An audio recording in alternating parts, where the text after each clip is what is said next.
nembak ke atas kemudian melebar.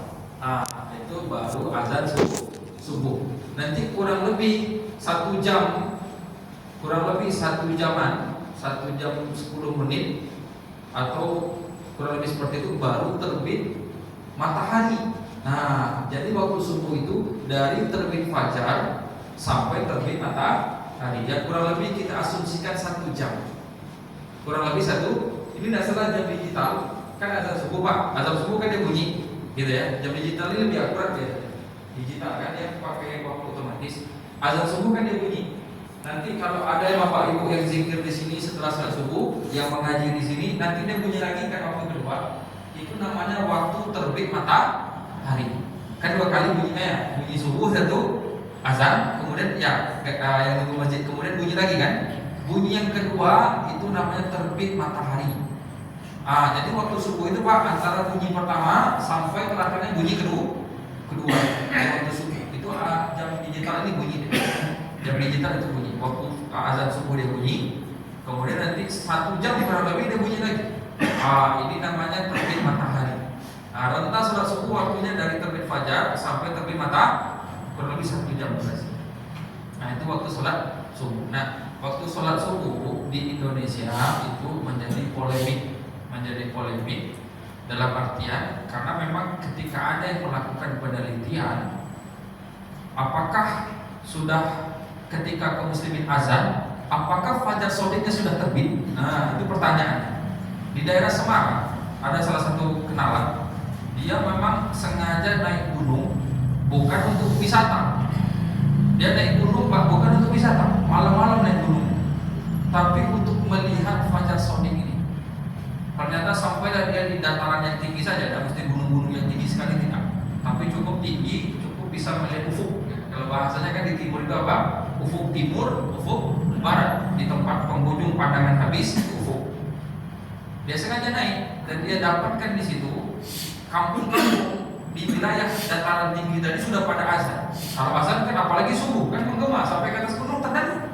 Walaupun kita tinggi posisinya, mungkin gunungnya jangan terlalu tinggi ya. Di tengah-tengah gunung itu azan di bawah kita.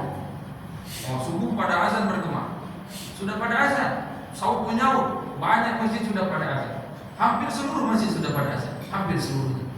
Ternyata diteropong sama dia, fajar shadiknya belum muncul. Di sini letak masalahnya. Nanti fajar itu ada 2 bulan, ada fajar kazib, ada fajar shadiq. Jaraknya setengah jaman kurang lebih. Tapi kita fokus di fajar shadiq yang cahayanya putih, yang untuk azan. Ternyata belum muncul. Orang sudah pada azan. Ditunggu sama dia, selisihnya 10 menit. Baru 10 menit kemudian baru muncul yang fajar shadiq tadi. Berarti kan curi start azannya berapa lama Ibu? 10 menit. Kalau di masjidnya jarak azan iqomahnya 7 menit. Ada masjid itu setelah saya azan subuh 7 menit iqomah.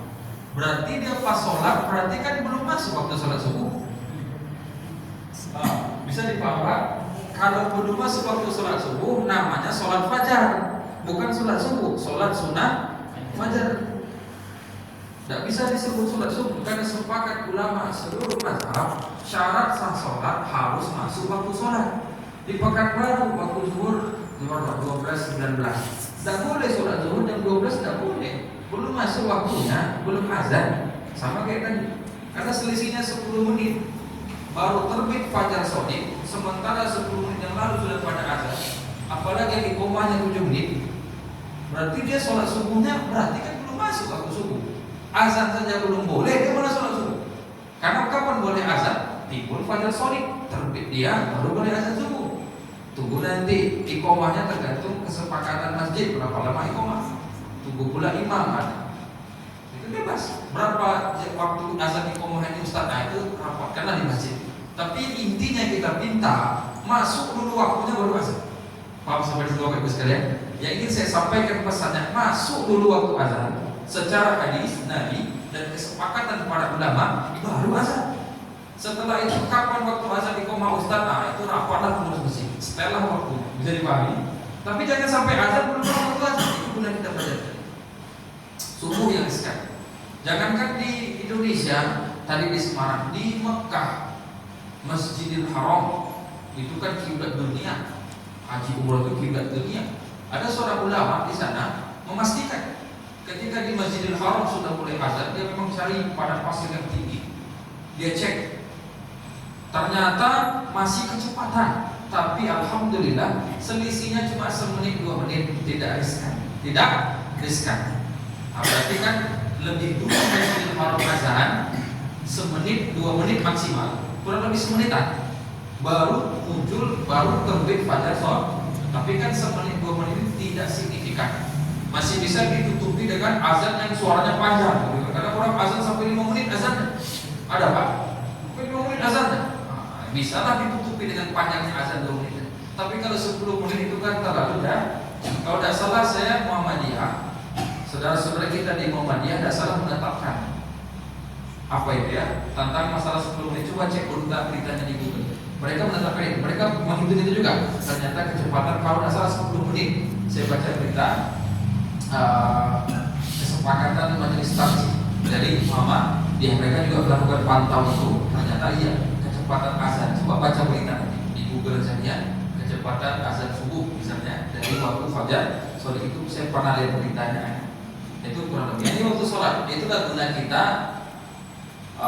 belajar, guna kita mendengar hadis Nabi. Jadi yang menjadi acuan waktu sholat bukan jam yang benarnya atau yang dahulunya dipraktekkan itu memantau pergerakan matahari.